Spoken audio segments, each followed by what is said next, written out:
안녕하세요. 오늘 굉장히 춥고 눈도 많이 왔습니다. 이렇게 험한 험한 길을 뚫고 오시느라고 고생들 하셨어요. 오늘은 이스라엘에 대해서 이제 쭉 나가고 있는데요. 그 중에서 아주 유명한 절기인 유월절에 대해서 함께 은혜를 나누는 시간을 갖도록 하겠습니다. 오늘 주제 말씀은 출애굽기 12장 11절에서 13절 말씀입니다. 천천히 한번 같이 읽겠습니다. 너희는 이것을 이렇게 먹을지니 허리에 띠를 띠고 발에 신을 신고 손에 지팡이를 잡고 급히 먹으라. 이것이 여호와의 유월절이니라. 내가 그 밤에 애굽 땅에 두루 다니며 사람이나 짐승을 말론하고 애굽 땅에 있는 모든 처음 난 것을 다 치고 애굽의 모든 신을 내가 심판하리라. 나는 여호와라.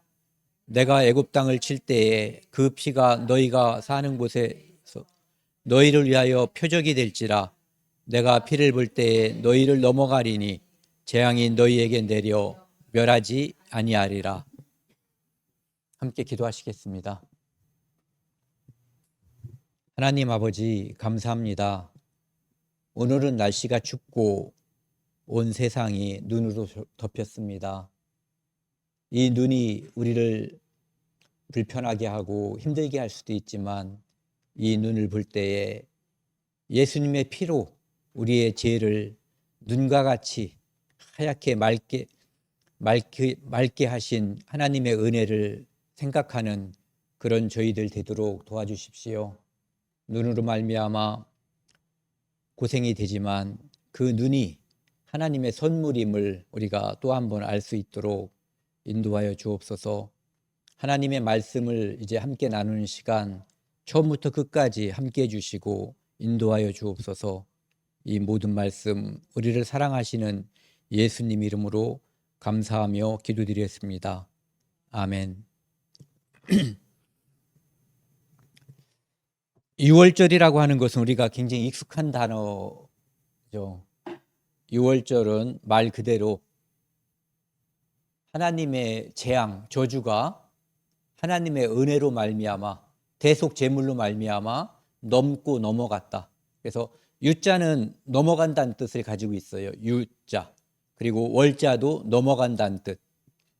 그리고 절은 마디라는 뜻인데 이제 절기라고 하는 뜻을 가지고 있죠. 그러니까 하나님의 은혜로 죽음의 저주가 이 양의 피를 바른 이스라엘에게는 넘고 넘어가서 은혜가 임하고 그 양피를 대문에 바르지 않은 이집트 사람, 애굽 사람들에게는 장자가 죽는, 그리고 짐승의 첫 새끼가 죽는 재앙이 내린 그날이 바로 유월절이에요.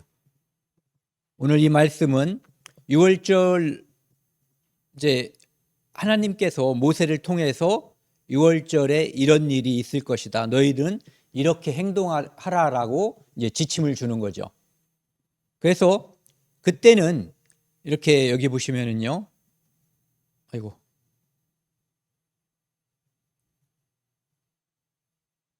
빨갛게 하려고 그러는데.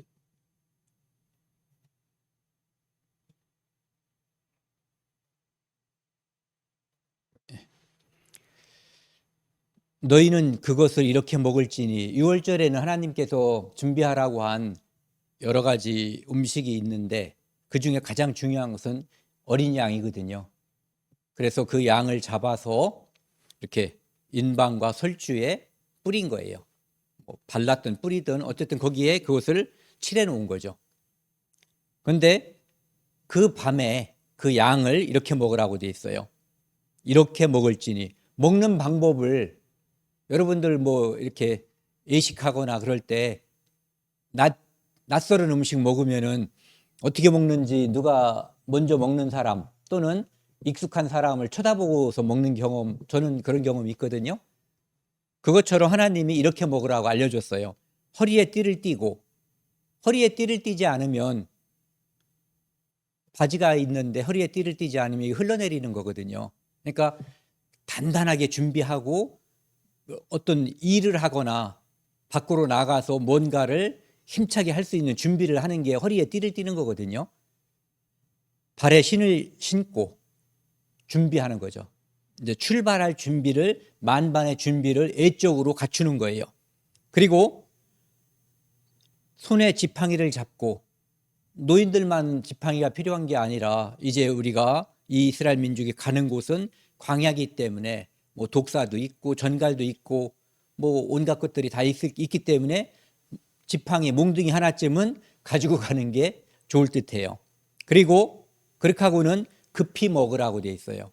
저 이제 급히 먹으라에 이제 이렇게 방점을 뒀는데, 이 급히 먹는다고 하는 것은 우리가 살면서 제가 그런 말씀을 자주 드리는 편이거든요. 예수 그리스도를 우리가 만나는 것, 그 믿는 것은 가장 시급한 것이며 가장 중요한 것이다. 그래서 여기서도 이때는 이제 이때 한번 밥을 먹으면 언제 밥을 먹게 될지 잘 모르는 시점이에요. 그래서 그것을 충분히 빨리 먹고 나팔이 울리면은 바로 출발하는 거예요. 그런데 아직 이 양을 덜 먹어서 배가 고픈 채로 출발하면 안 되는 거거든요. 그러니까 충분히 먹고 빨리 먹고 언제 울릴지 모르는 나팔 소리에 대비해서 바로 출발할 수 있는 준비를 하는 거죠.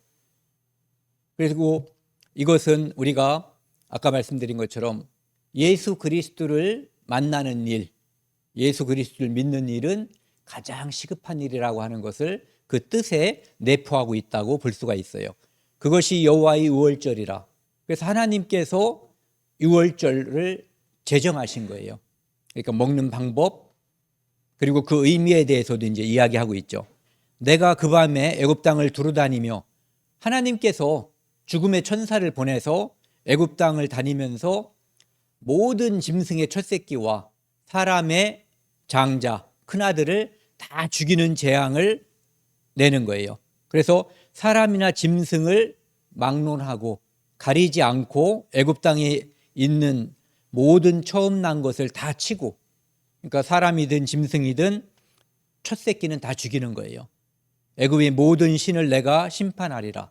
여기 보시면은 사람만 심판하고 짐승만 죽이는 것이 아니라 신을 심판한다 이렇게 돼 있어요. 애굽의 모든 신. 그러니까 애굽 사람들이 믿는 신을 그날 하나님께서 심판하신다는 거예요. 내가 애굽 땅을 칠 때에 그 피가 너희의 사는 집에 있어서 너희를 위하여 표적이 될지라. 이 양의 피가 유일한, 살고 죽는 유일한 피가 되는 거예요.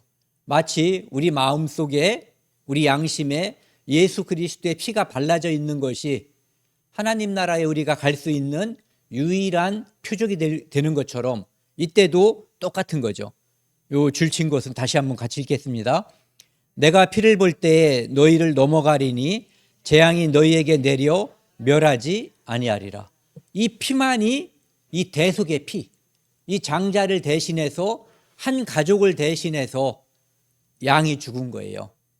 대속 제물이 그 안에 들어있는 장자와 그 장자로 대표되는 그 가족들을 살리게 되는 근거가 되는 거죠.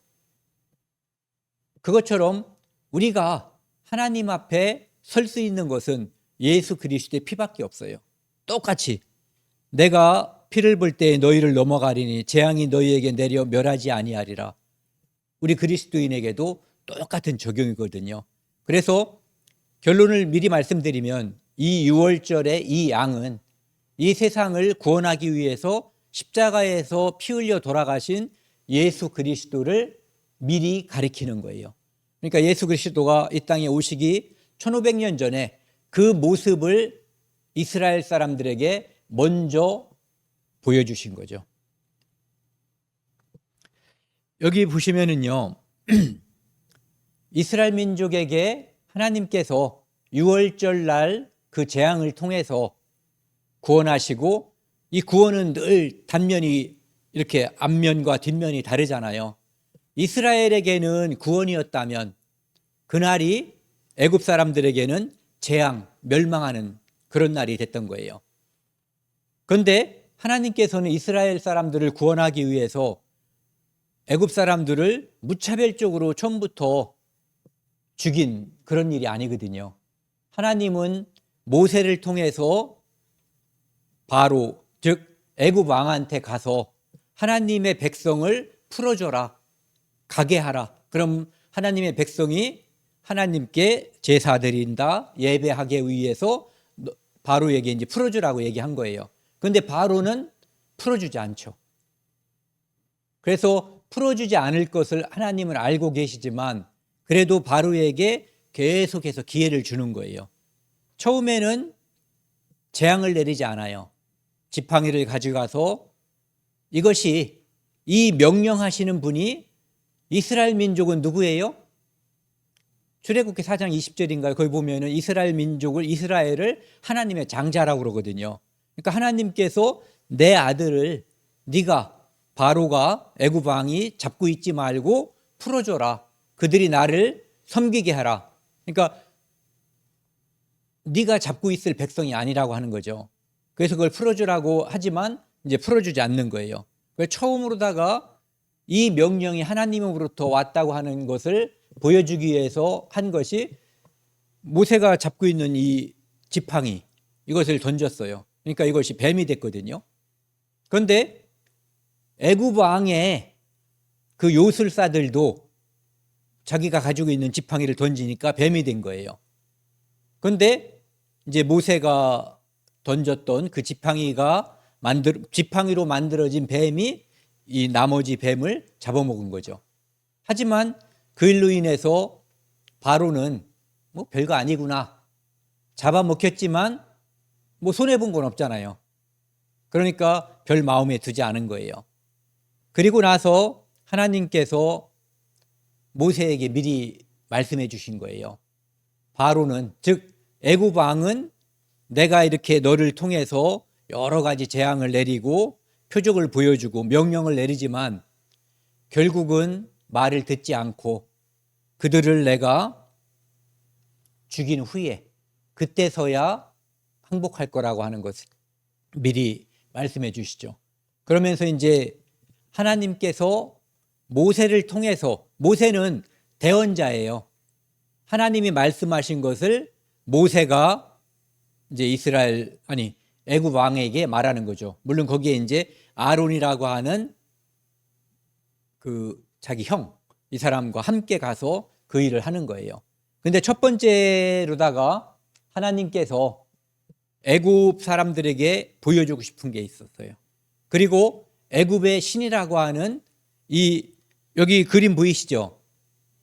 여기는 이제 이것을 애굽에 있는 나일강, 우리나라로 따지면 뭐 한강과 같이 가장 중요하고 커다란 그런 강이에요. 이 강을 통해서 물을 길어다가 먹고 필요한 것을 다, 그러니까 생명의 젖줄이라고 볼 수가 있는 거죠. 그래서 이 나일강은 애굽 사람들에게는 신과 같은 존재예요. 자기들의 생명을 공급하는. 그런데 그것을 하나님께서 진짜 참신은 이 우주와 천지 만물을, 모든 생명을 주관하고 다스리는 분은 하나님이시다라고 하는 것을 보여주는 거죠. 그래서 첫 번째 재앙이 바로 나일강과 모든 물을 피로 만들어 버리는 거예요. 그 내용에 대해서는 이제 자세히 말씀 안 드리고 오늘은 하나님께서 10가지 재앙을 내리신 거에 대한 바로의 반응을 주로 보려고 그래요. 바로가 어떤 반응을 보였는지. 여기 보시면은 이제 출애굽기 7장 20절에서 22절에 보면은 모세와 아론이 여호와께서 명령하신 대로 행하여 바로와 그의 신하의 목전에서 지팡이를 들어서 나일강을 탁 치니까 그 물이 다 피바다가 된 거죠. 모든 물이 다 피가 된 거예요. 심지어는 강물만 피가 된 것이 아니라 뭐 집에 있는 떠다 놓은 물, 예를 들어서 제가 이렇게 떠다 놓은 이 물까지도 다 피가 돼 버린 거예요. 먹을 수가 없고, 여기 보시면은 이제 나일강에서는 고기들이 죽고 악취가 나고, 그러니까 마시지 못하고 온 땅에는 피가 있지만 물은 없는 거예요. 이 재앙은 끔찍했을 거예요. 그런데 22절을 한번 같이 읽어보겠습니다. 애굽 요술사들도 자기들의 요술로 그와 같이 행함으로 바로의 마음이 완악하여 그들의 말을 듣지 아니하니 여호와의 말씀과 같더라. 그런데 문제가 애굽의 요술사들도, 그러니까 애굽 왕의 부하들 중에 요술사들도 물을 피로 만들 수 있는 능력을 가지고 있는 거예요. 물론 그것을 거꾸로 하는 거, 피로 물든 것을 맑게 하는, 물로 만드는 일은 그들은 할 수가 없죠. 그래서 일주일 동안, 7일 동안 피가 애굽 땅에 쫙 퍼져 있는 거예요. 그리고 이 모든 재앙들에는 어떤 곳에서는 그것을 언급한 곳도 있고, 어떤 재앙에서는 또 어떤 재앙에서는 언급하지 않지만 하나님은 이것을 딱 구분을 하셨어요. 어떻게 구분했냐 하면은 애굽 사람들이 살고 있는 곳과 그 다음에 이스라엘 사람들이 살고 있는 고센이라고 하는 땅, 이스라엘 사람들이 살고 있는 그 지역을 구분하셔가지고 한쪽에는 재앙을 내리고 한쪽에는 재앙이 없도록, 그래서 이것이 하나님께서 분명 우연히 생긴 일이 아니다 하는 것을 분명하게 보여준 거죠. 그런데 이 바로는, 애굽 왕은 그 말씀, 하나님의 말씀을 보고도 자기들이 신처럼 여기고 있는 그 애굽 강을 하나님께서 심판하셔서 애굽 강을 다스리는 분도 하나님이시라고 하는 것을 보고도 마음이, 고집이 세져가지고, 고집이 아주 굳세고 죽더라도 그 고집을 꺾지 않는 그런 마음으로 바뀌어서 결국은 듣지 않은 거예요. 그래서 일주일 후에 하나님께서 그 재앙을 이제 물리쳐 주시는 거죠. 그 두 번째로다가 나오는 재앙이 개구리 재앙이에요.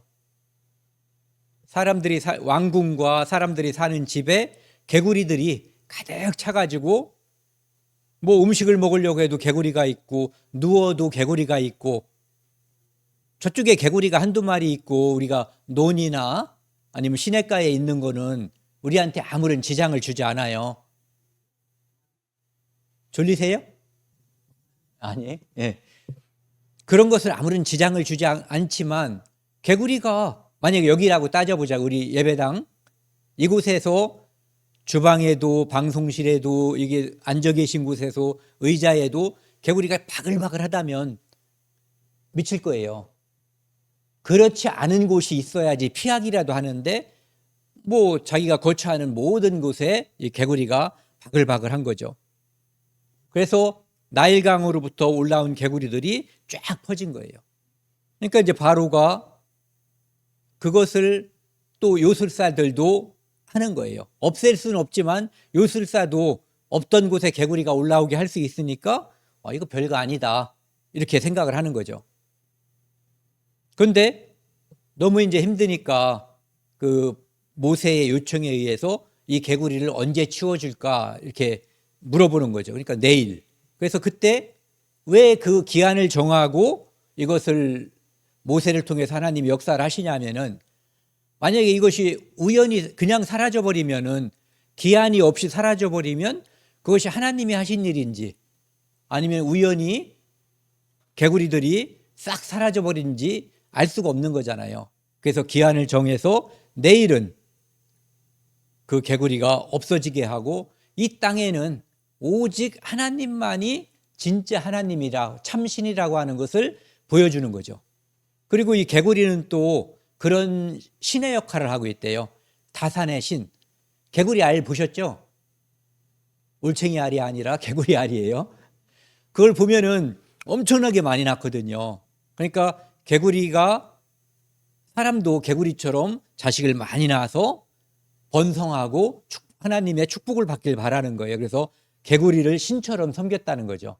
그래서 이 개구리의 형상을 딴 신의 모습이 그 당시 애굽에는 실제로 암놈 개구리, 순놈 개구리 뭐 이렇게 해서 신이 존재하고 있었대요. 그러니까 그것을 하나님이 저주한 거예요.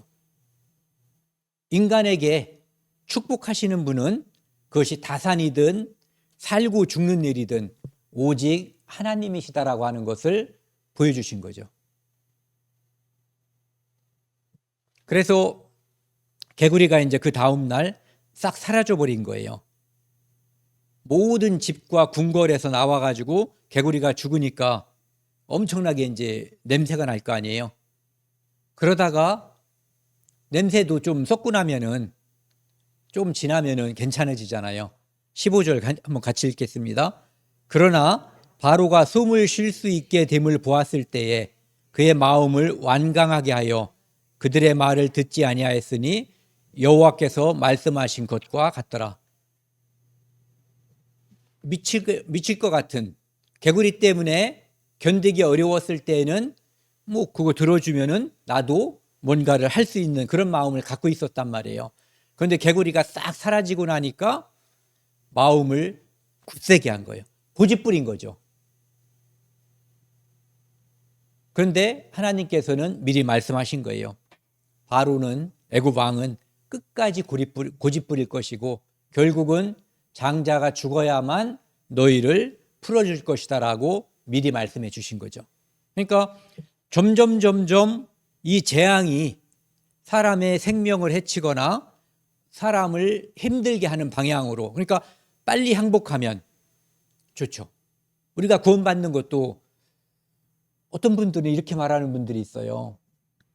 전도를 하면은 나 돈도 더 많이 벌고 술도 많이 먹고 여자도 많이 만나고 어쨌든 이 세상에 살 수 있는 즐거움과 죄를 충만하게 짓고 나서 나중에 늙어서 죽기 전에 축복을 받고 싶다 이렇게 얘기하는 거죠. 그런데 그런 일은 벌어지지 않아요. 빨리 항복할수록 하나님께 빨리 나아가서 하나님을 알고 예수 그리스도를 내 구주로 영접하는 일은 빠르면 빠를수록 좋은 거예요. 그러면은 죄도 덜 짓게 되고 고생도 덜 하게 되는 거예요. 축복이 이 나쁜 것들 대신 축복을 받는 거죠. 그런데 이 바로는 하나님께서 지금 말씀하셨을 때 첫 번째에 항복을 딱 해버렸으면은 자기 자신과 자기 백성들도 고생과 죽음이 임하지 않는 거예요. 그런데 계속해서 고집부리고 하나님을 대적하는 거죠. 그러다가 자기가 가장 소중하게 여기는 것을 잃고 나중에는 자기 목숨마저도 잃게 되는 그런 일을 겪게 되는 거죠. 그 다음에는 이제 지금의 몇 번째 재앙이에요? 세 번째죠. 네, 세 번째는 이가 무슨 재앙이겠냐 생각할 수도 있죠. 어렸을 때 제 몸에도 이가 있었어요. 그래서 이렇게 옷을 벗으면 엄마가 이렇게 엄지손가락 손톱으로 찍 해가지고 그러면은 피가 나오든지 띡 소리가 나면서 이게 터지는. 그리고 군대 갔을 때 이를 옮겨가지고 오면은 아주 이루 말할 수 없는 수치와 고난을 당하게 돼요. 아주 고생을 많이 시키거든요. 그런데 그 이가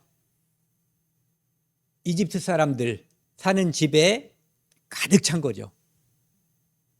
그러니까 이 하나님께서 모세에게 지팡이로다가 땅에 있는 그 흙 있잖아요. 티끌을 딱 치라고 했어요. 그러면은 먼지가 될 것이다. 이가 될 것이다. 그래서 그것이 사람과 가축에게 이렇게 말하면 되죠. 드글드글 한다고 그러죠.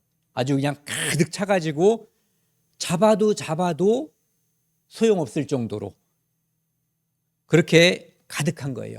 그런데 이거부터 바로 왕, 즉 애굽의 왕의 요술사들은 지금부터는 그것을 해내지 못해요. 그러니까 그 사람들이 뭐라고 하는지 알아요? 자기 왕한테 이것은 하나님의 권능이다. 우리로서 할 수 있는, 우리가 흉내낼 수 없는 것이다라고 이야기하는 거예요. 그래서 하나님은 나일강을 피로 물들여서 하나님이 주권자라고 하는 것. 그래서 나일 신을 벌 준 거예요.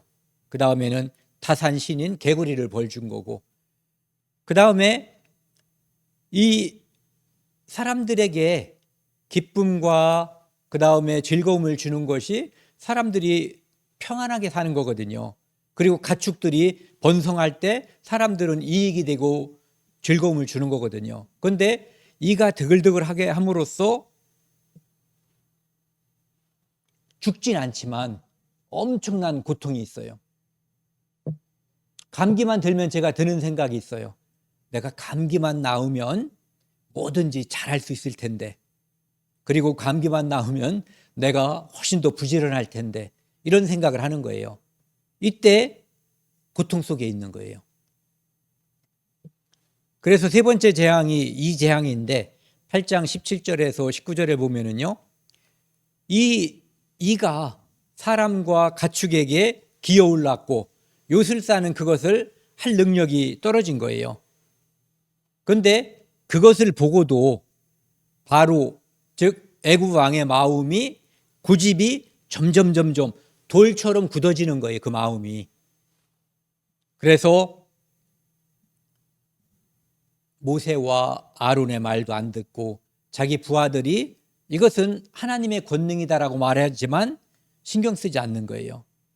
그래서 빨리 항복하면 빨리 축복이 찾아오는 거예요. 어려서 구원받으면 훨씬 더 좋아요. 네.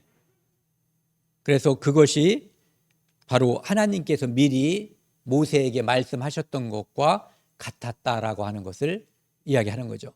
하나님은 이렇게 계속해서 점층적으로 나아가는 거예요. 어떻게? 죽음의 길로.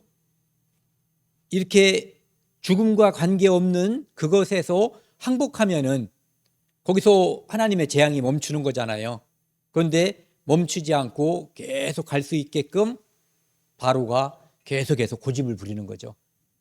어떤 표현을 전에도 말씀드렸잖아요. 하나님이 완악하게 했다. 그것은 바로가 고집 부린 그 고집을 바로에게 그냥 뒀다는 거예요. 하나님이.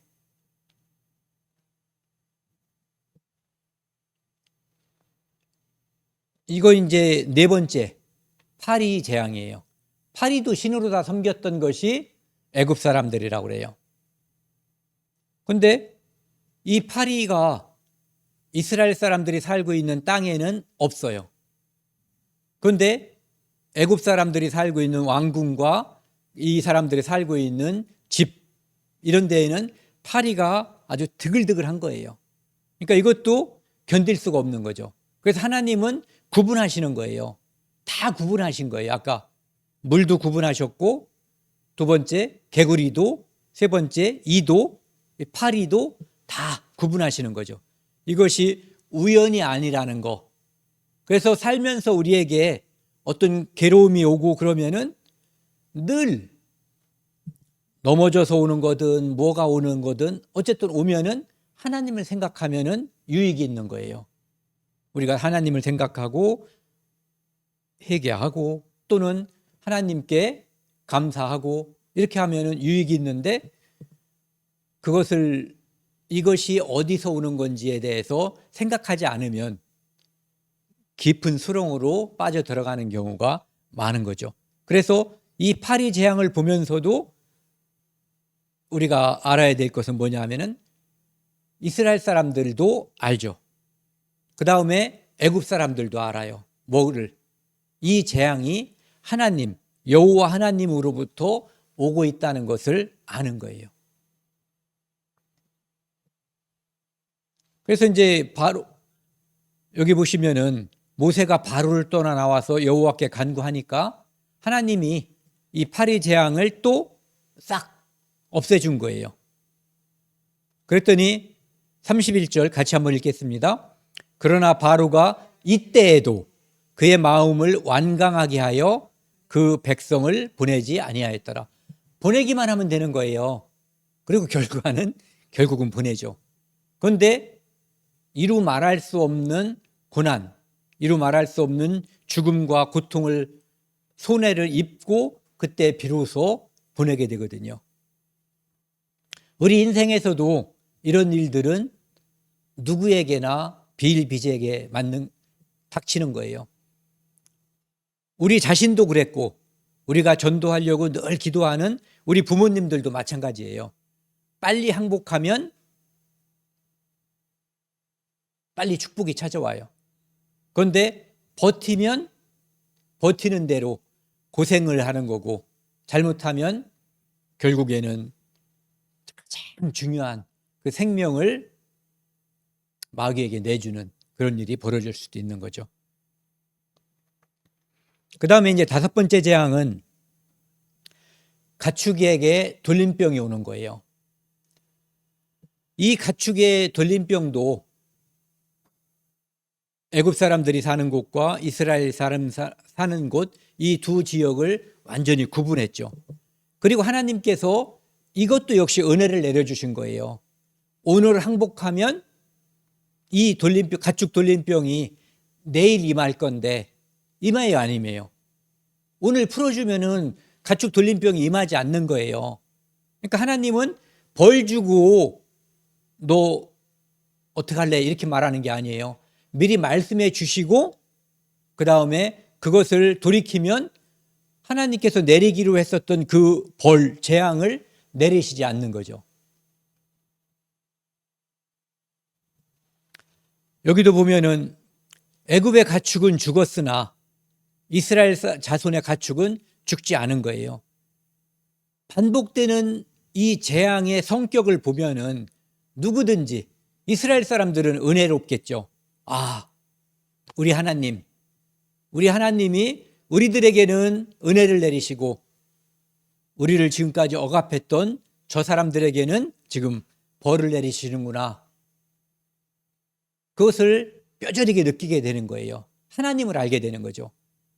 그리고 애굽 사람들도 마찬가지로 이런 일이 벌어지면 아, 이 벌이 어디서 오는 것인가?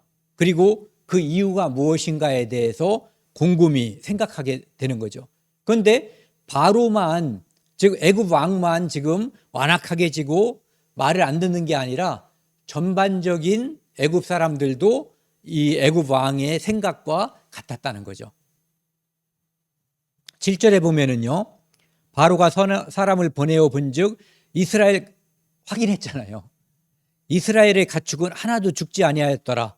그러나 아니하였더라 그래. 그래서가 나와야지 정상이잖아요. 그런데 그러나 바로의 마음이 완강하여 보내지 않았다는 거예요. 듣고 보냈으면은 가축도 그 전날 보냈으면 가축도 안 죽었고, 가축은 죽었지만 지금이라도 보내면은, 지금이 5번째 재앙이잖아요. 그리고 그 나머지 재앙들이 임하지 않는 거잖아요. 그리고 앞으로 임할 재앙이 지금까지 임한 재앙보다 훨씬 더 심각한 것들이에요. 6번째 재앙은 사람과 짐승들에게 독종이라고 하는 악성 종기가 생기는 거예요. 종기 알아본 적 있으세요? 저희가 어렸을 때는 그 종기가 몸에 이렇게 나서 무슨 고약, 이고약인가? 이명래 고약? 이런 거를 발라서 거기에서 이렇게 고름을 빼내고, 그럼 그 안에가 고름 빠진 자리가 살이 이렇게 구멍이 뻥 뚫린 것처럼 보이게 하는 그런 일들이 있었거든요. 그런 악성 종기들이 사람과 가축에게 생겨난 거예요. 어떻게 해서 생겼냐면은 화덕 불된 데서 재를 이렇게 해가지고 두 움큼을 해서 휙 날렸더니 그것이 다 붙는 데마다 악성 종기가 생긴 거예요. 어디에? 이집트 사람들에게, 그 다음에 이집트 사람들이 키우는 가축들에게 생긴 거예요. 그리고 특별하게 묘사한 게 있어요. 애굽의 그 사람들, 아까 뱀으로 지팡이로 뱀을 만들었었던 그 요술사들 있잖아요. 심지어는 그 요술사들에게도 이 독종, 악성 종기가 생긴 거예요. 이 요술사들은 왕 옆에서 늘 말하는 사람들이니까 영향이 있을 수도 있는 거죠. 하지만 그 사람 바로는 고집이 엄청 센 거예요. 당하면 당할수록 고집이 더 완강해져요. 더 굳세지고 더 돌과 같이 점점 굳어지는 거예요. 12절 같이 한번 읽겠습니다. 그러나 여호와께서 바로의 마음을 완악하게 하셨으므로 그들의 말을 듣지 아니하셨으니 여호와께서 모세에게 말씀하신 것과 같더라. 하나님께서 미리 말씀하신 게 있잖아요.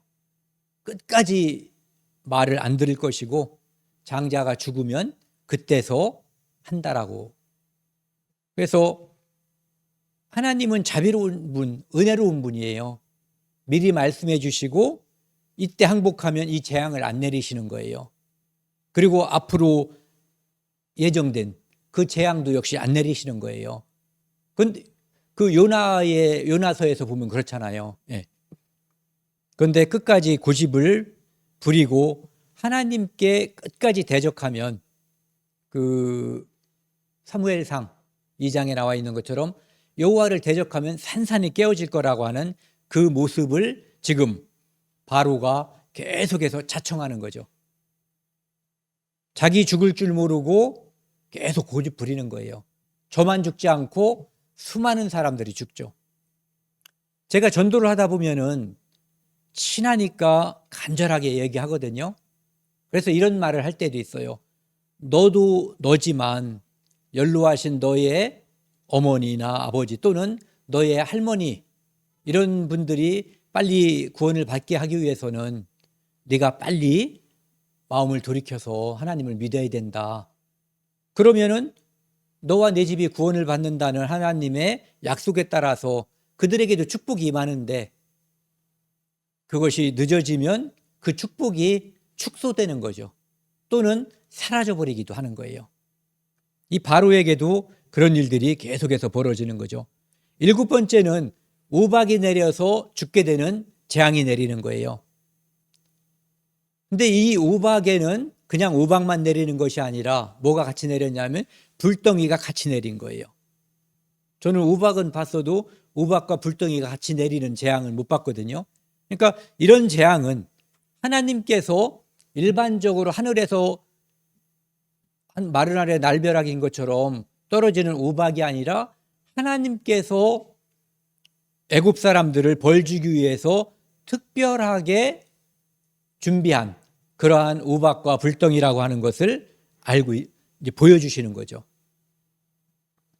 그런데 이것도 역시 이스라엘 사람들이 살고 있는 곳에는 재앙이 없었어요. 우박과 불덩이가 내리지 않은 거죠. 이때는 여기 보시면은요, 이 바로가 뭐라고 그러냐면은 이번은 신기하죠? 지금까지 그렇게 고집을 부려놓고는 이번은 내가 범죄하였노라. 읽을 때마다 웃음이 나와요. 또 슬프기도 하죠. 여호와는 의로우시고 나와 나의 백성은 악하도다. 그래서 바로 한 명의 죄가 아니라 애굽 사람들의 전반적인 죄였다고 하는 것을 우리가 알 수 있어요. 그리고 우박을 그치게 하면은 이제 가도 좋다. 이렇게 이야기하는 거죠. 그런데 34절 보면은요, 바로가 비와 우박과 우레소리가 그친 것을 보고 이제는 재앙이 해제된 거예요. 재앙이 멈춘 거죠. 다시 범죄하여 마음을 완악하게 하니 그와 그의 신하가 똑같더라. 그러니까 바로만 벌 주면 됐지 이게 아닌 거예요. 그의 신하들, 그의 백성들도 이 생각을 함께 가지고 있었다고 하는 거죠. 바로의 마음이 완악하여 이스라엘 자손을 내보내지 아니하였으니 하나님께서 모세에게 처음부터 말했던 것과 같았다 이런 얘기죠. 그리고 이때는 또 중요한 게 한 가지 있어요. 이때는 뭐냐면은 우리가 한국 같으면은 보리나 벼 같은 것은 보리는 이제 그 전해에 심지만 벼를 봄에 심잖아요. 그러니까 예를 들어서 7월 달에 우박이 떨어졌다면 벼는 다 박살나는 거예요. 먹을 게 아무것도 안 생기는 거죠. 그런데 배추를 8월 달에 심는다면 이 배추는 영향을 안 받는 거죠. 그것처럼 그 당시에 이 우박 재앙이 떨어질 때는 삼과 보리는 심각하게 타격을 입었는데 그때까지 아직 싹이 나지 않았던 밀하고 쌀보리는 타격이 없었던 거예요. 그러니까 여기서 항복했다면 밀과 쌀보리를 먹을 수 있는 기회가 있었던 거죠. 그런데 이렇게 완악하게 하고 고집을 바로는 부렸던 거예요. 그러니까 그 다음에 밀과 쌀보리가 올라오니까 하나님께서 8번째 재앙 메뚜기를 보내가지고 아까 불과 우박 재앙 때 싹 쓸어버렸잖아요. 채소가 파란 것들은 다 쓸어버리고 그랬는데 이제는 메뚜기를 보내가지고 그 후에 올라온 밀과 쌀보리가 다 하나도 남지 않고 다 이 메뚜기가 긁어먹고 심지어는 우리가 눈에 지금 겨울이어도 파란 색깔은 보이잖아요. 그런 것들까지 다 갉아먹게 한 거예요. 그러니까 망하게 하는 거죠. 우리로 따지면은 봄에 수확하는 수확물, 가을에 수확하는 수확물 이런 것들을 다 거두지 못하게 자연 하나님께서 내리는 재앙에 의해서 쑥대밭을 만드는 거예요. 그래놓고 이제 바로가 이야기하죠. 가서 여호와를 섬기라고. 하지만 항복하면은 이런 게 항복이잖아요. 가라. 이제 내가 너희들 다 가도 아무런 제재를 가하지 않겠다 이렇게 말해야 되는 거예요. 그런데 물어봐요. 누구누구 갈래? 누구누구 갈래? 그러니까 아직 정신을 안 차린 건지 못 차린 건지 그 상태가 된 거예요. 그래서 하나님의 재앙은 계속해서 임하게 되는 거죠. 이번에도 바로가 이렇게 말하죠. 내가 너희의 하나님 여호와와 너희에게 죄를 지었으니 이게 우리 하나님이 되지 않는 한 계속 되는 거예요. 우리 하나님이 되기 전까지는 이번만 나의 죄를 용서하고 이 죽음만은 내게서 떠나게 하라. 잘못하면은 하나님이 자기를 죽일 거라고 하는 그 두려움이 강하게 지금 엄습하는 거예요. 그러니까 두렵죠. 그래서 이제 하나님이 메뚜기를 홍해로다가 싹 몰아 넣어버렸어요. 그리고 나서 20절에 다시 한번 읽겠습니다. 같이요. 그러나 여호와께서 바로의 마음을 완악하게 하셨으므로 이스라엘 자손을 보내지 아니하였더라. 푸른 것들이 아무것도 남지 않았어요. 그런데도 이 바로는 끝까지 이걸 한번 생각해 보자고요. 우리가 복음을 전할 때 믿지 않으면 당신도 죽고 심판받고 지옥 가고 당신의 가족도 그 운명이 똑같아질 거다라고 이야기를 해도 끝까지 버티잖아요. 이 바로의 모습은 이 땅에 구원받지 않고 멸망하는 사람들의 모습과 딱 닮아 있는 거예요. 그리고 구원을 받았어도 계속해서 반복적으로 하나님의 말씀과 엇나가는 사람들에게 보여주는 모습이라고 볼 수가 있어요. 그 다음에 이제 9번째는 흑암, 어둠 재앙이 내리는 거예요. 3일 동안 이스라엘 사람들이 사는 곳에는 어둠이 전혀 없어요. 낮에 어둠이 온 거예요. 낮에 3일 동안 이스라엘 사람들이 사는 곳에는 그냥 낮인 거예요.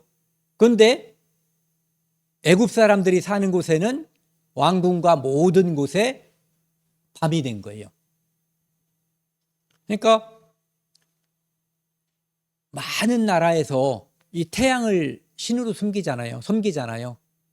그러니까 이 태양신이 진짜 신이 아니라 이 세상을 다스리고 빛을 주시고 어둠을 주시고 식물을 자라게 하고 사람들에게 휴식을 주시는 분은 오직 창조주 여호와 하나님이라고 하는 것을 이집트 사람들에게 그리고 아직 하나님께 익숙하지 않은 이스라엘 사람들에게 실물 교훈으로 분명하게 보여주는 거예요.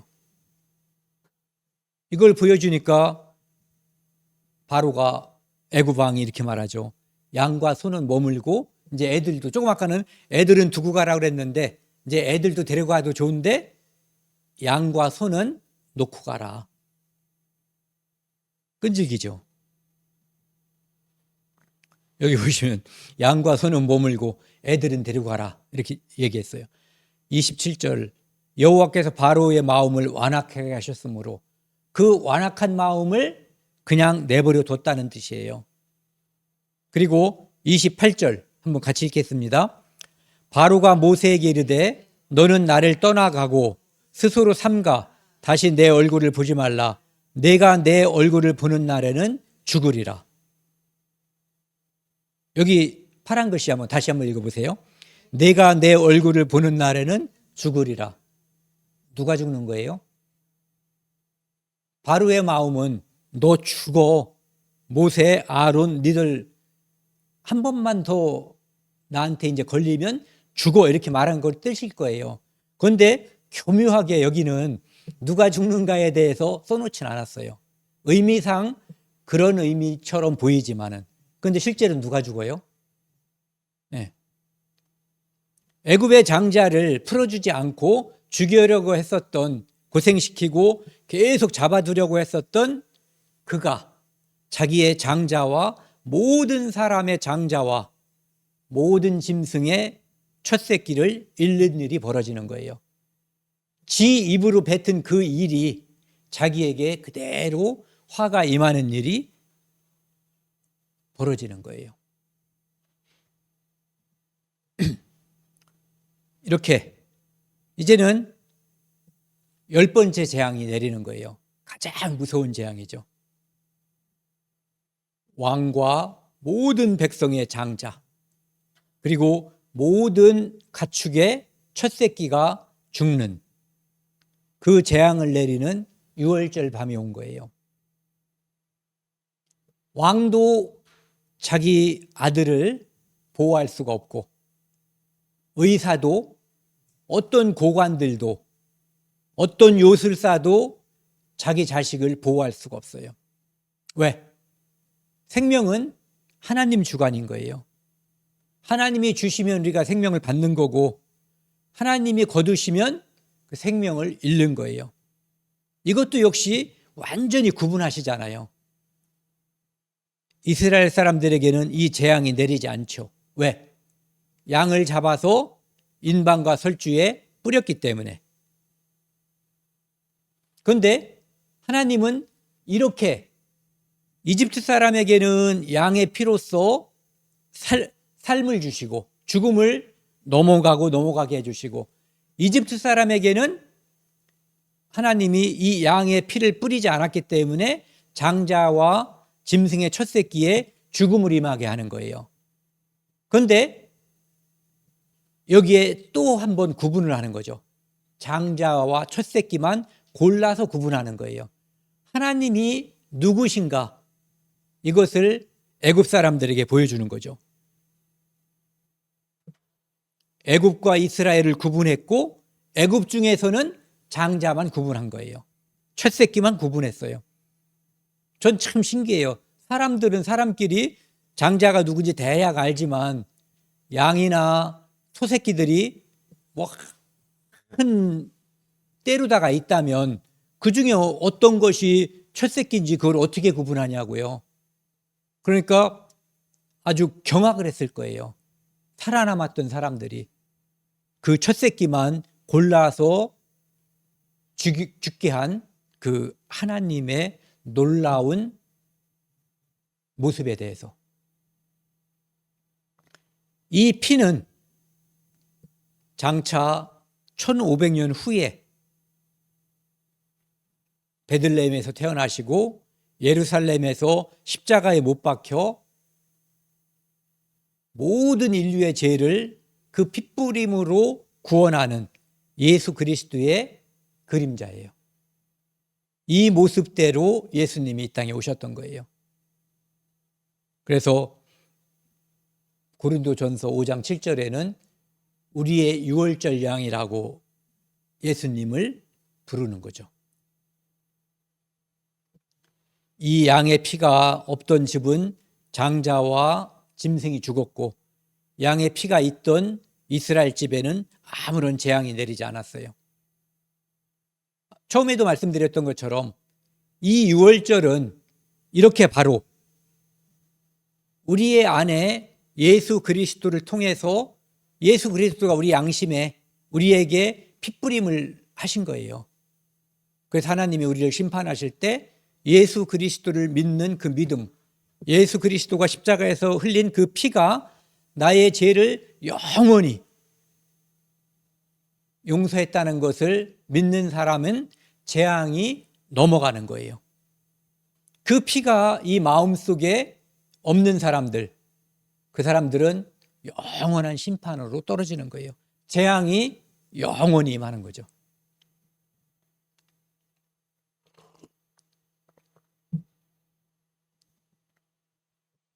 이렇게 처절한 오름은 결과를 돌이키지 못해요. 누구죠? 나사로와 같이 있었던 그 사람 이름이 안 나오죠. 부자. 그 부자가 얼마나 슬피 울었겠어요. 얼마나 고통스러웠겠어요. 그 음부 지옥에서 자기 집에서 밥 얻어먹던 나사로는 천국에 가 있고 혀끝에 물 한 방울을 얻기 위해서 요청했지만 그것이 받아들여지지 않죠. 집에 있는 형제 5을 위해서 그들에게라도 복음을 전해지기를 바랬지만 그것도 안 된다는 거예요. 복음은 하나님이 주신 이 성경을 살아있는 사람에 의해서 전해질 뿐이거든요. 그러니까 기회가 한정돼 있다는 뜻이에요. 죽음 전까지만 우리는 복음을 전할 수가 있고 죽음 전까지만 우리는 복음을 받아들일 수도 있어요. 예. 처절히 이렇게 울어도 아무런 해결책이 없어요. 되돌이킬 수 없는 거예요. 후회해도 소용이 없는 거예요. 내가 그때 들었어야 했는데, 내가 그때 전했어야 했는데, 이것이 아무런 소용이 없는 순간이 오는 거예요. 이제 10번째 재앙의 결과를 보면은요, 그 나라에 죽음을 당하지 아니한 집이 하나도 없었다고 돼 있어요. 그러니까 바로가 이제 가라. 이 10가지 재앙을 다 당하고 나서 가라는 거예요. 그리고 이제 좀 전에 남겨둔 거 있잖아요. 그 마음속에서 양과 소는 남겨둬라. 근데 양과 소도 몰아가고 나를 위하여 축복하라. 축복을 받을 수 있는 기회가 그렇게 많았는데 그 기회를 다 날려버리고 자기뿐만 아니라 자기 백성들도 다 불행으로다가 이끌어 놓고는 자기는 축복받고 싶은 거예요. 축복은 하나님 말씀에 순종할 때 받는 거예요. 엉망으로 마음대로 살고 거기서 하나님의 축복을 받기를 바라는 것은 있을 수가 없는 거예요. 하나님 말씀에 순종할 때 받는 거예요. 그런데 이제라도 이 애굽 왕은 축복을 받을 수 있는, 장자는 잃었지만 축복을 받을 수 있는 기회가 있었어요.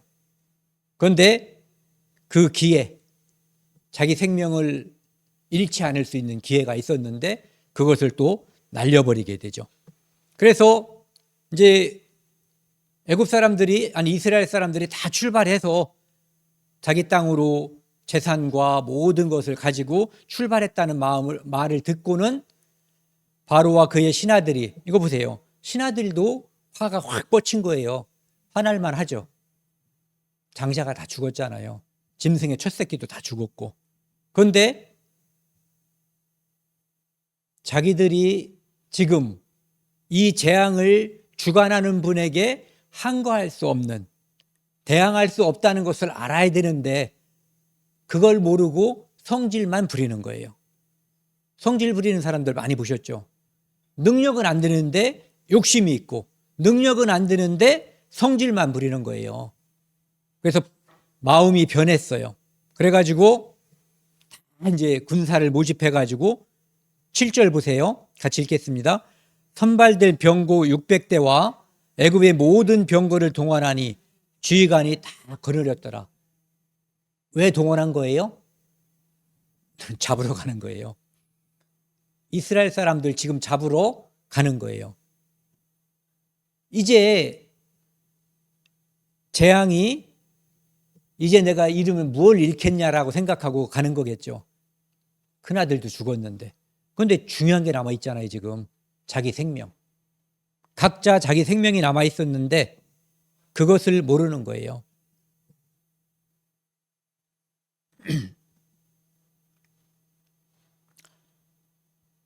이제 결국은 하나님께서 홍해를 가르고 이스라엘 군대는 홍해를 통과하게 하고 그 후에 애국 군대들이 쫙 진출했을 때 홍해를 탁 해서 애굽의 모든 군대 바로를 포함해서 전멸시키죠. 그래서 바다에 들어간 바로의 군대를 다 덮으니 하나도 바로도 남지 않은 거예요. 전멸한 거예요. 참았으면 항복하면 좋았지만 항복을 안 하더라도 참으면 되거든요. 근데 참지 않은 거예요. 네. 그래서 아까도 말씀드린 것처럼 여호와를 대적하는 자는 산산이 깨져요. 그때도 깨지고 지금도 깨져요. 어떻게? 지옥에 영원히 그 불못에서 타는 거예요.